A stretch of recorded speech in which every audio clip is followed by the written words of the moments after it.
ఈరోజు భగవద్గీతలోని 2వ అధ్యాయమైన సాంఖ్యయోగంలో 23వ శ్లోకం తెలుసుకుందాం. గత శ్లోకంలో శ్రీకృష్ణుడు అర్జునుడికి ఆత్మ యొక్క నిత్య తత్వాన్ని వివరిస్తాడు. ఆత్మ పుట్టదు, చావదు, శరీరమే మారుతుంది, కానీ ఆత్మ మారదు అన్న గొప్ప సత్యాన్ని వరుసగా వివరిస్తారు. ఈరోజు మనం తెలుసుకోబోయేటువంటి 23వ శ్లోకంలో ప్రపంచంలో ఉన్న ఏ శక్తి అయినా ఆత్మను ఏమీ చేయలేదు అని భగవంతుడు ఎంతో అందంగా వివరిస్తాడు. నైనం చిందంతి శస్త్రాణి నైనం దహతి పావకః న చైనం క్లేదయంత్యాపో న శోషయతి మారుతః. ఇక్కడ 4వ పాదంలో చూడండి, నశోషయతి మారుతః అన్నారు. అంటే మెలిక శ వచ్చింది, దాన్నే ఇక్కడ తాళవ్య ష అంటారు. తర్వాత వెంటనే షా వచ్చింది, దాన్ని మూర్ధన్య షా అంటాం. కాబట్టి ఆ రెండు కరెక్ట్గా క్లియర్గా వినిపించాలి.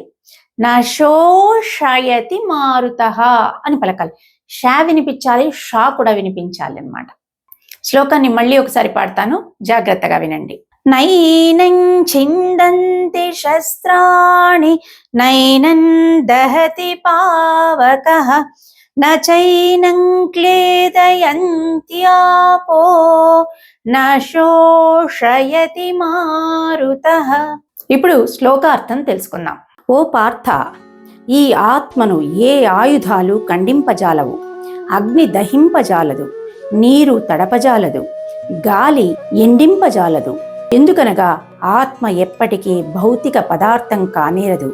అది నిత్యమైనది, సత్యమైనది మరియు శాశ్వతమైనది అంటాడు శ్రీకృష్ణ పరమాత్మ. అర్జునుడు యుద్ధరంగంలో నిలబడి ఒకటే ఆలోచిస్తున్నాడు. నేను యుద్ధం చేస్తే నా తాతలు, నా తండ్రులు, నా మామలు, నా బంధువులందరూ, నా స్నేహితులు వీళ్ళందరూ చనిపోతారు కదా అని బాధపడుతున్నాడు, దుఃఖిస్తున్నాడు. అప్పుడు శ్రీకృష్ణ పరమాత్మ ఏమంటాడంటే, అర్జున, నువ్వు చూస్తున్నది ఈ శరీరాన్ని మాత్రమే, కానీ వారి అసలు స్వరూపమైన ఆత్మను కాదు అంటాడు.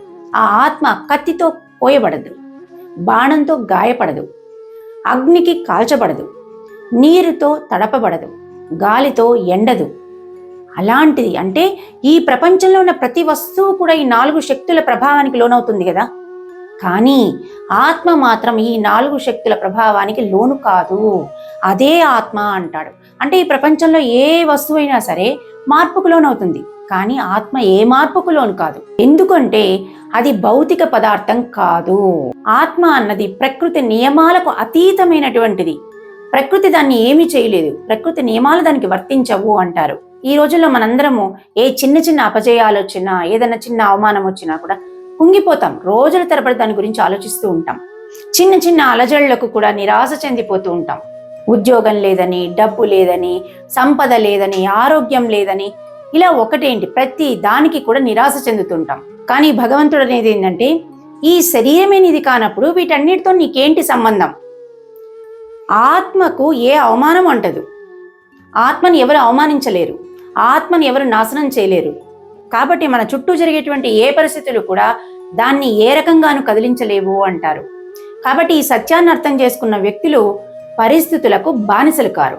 జీవితంలో ఎదురయ్యే కష్టాలను కూడా ప్రశాంతంగా ఎదుర్కోగలుగుతారు. సో ఇదండి వీడియో. ఈ వీడియో పైన మీ అభిప్రాయాన్ని కింద కమెంట్ రూపంలో చెప్పండి. ఈ వీడియో ద్వారా మీరు కూడా మీ జీవితానికి ఉపయోగపడే ఏదో ఒక మంచి విషయాన్ని తెలుసుకున్నారని ఆశిస్తున్నాను. వీడియో కనుక నచ్చినట్లయితే లైక్ చేయండి, షేర్ చేయండి. మన ఛానల్ని ఫస్ట్ టైం చూస్తున్నట్లయితే సబ్స్క్రైబ్ చేసుకోవడం మాత్రం మర్చిపోవద్దు. ఛానల్లో వచ్చేటువంటి ప్రతి వీడియో మీ దాకా రీచ్ అవ్వాలి అంటే పక్కన్న బెల్ ఐకాన్ని ప్రెస్ చేసి పెట్టుకోండి. ఛానల్లో వచ్చేటువంటి ప్రతి వీడియో మీరు ఈజీగా చూడగలుగుతారు.